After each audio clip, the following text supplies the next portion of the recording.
बाजार।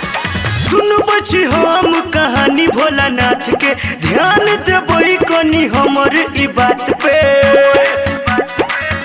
आयो सुन बची हम कहानी भोलानाथ के, ध्यान देबई कनी हमर ई बात पे।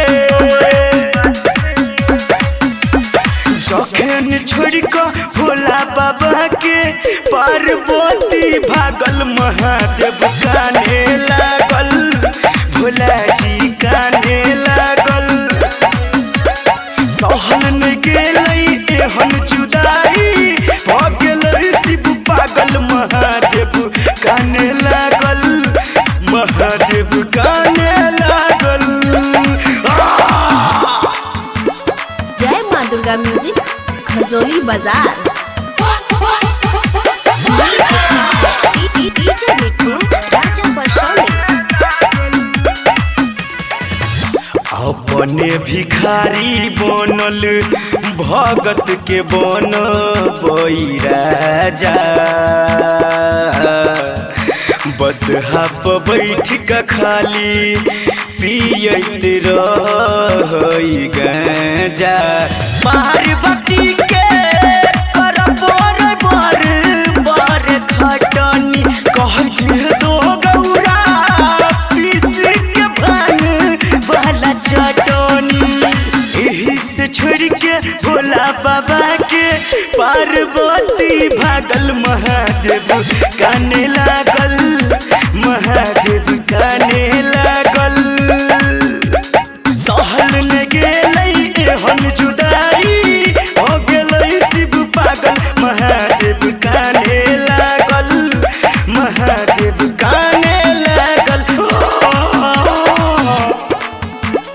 जय माँ दुर्गा म्यूजिक खजोली बाजार।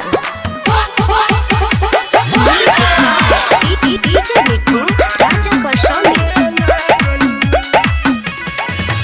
रहलै भोला दानी फिर कोनो देवता के संहार में।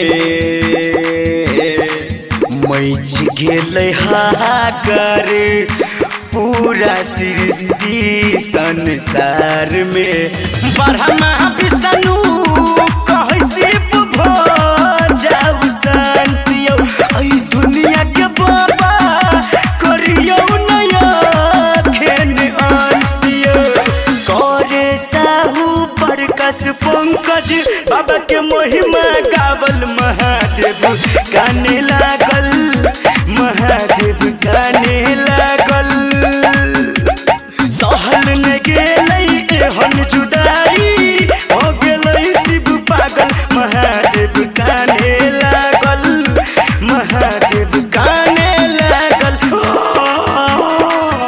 आयो सुन बची हम कहानी भोलानाथ के, ध्यान देबई कनी हमर ई बात पे।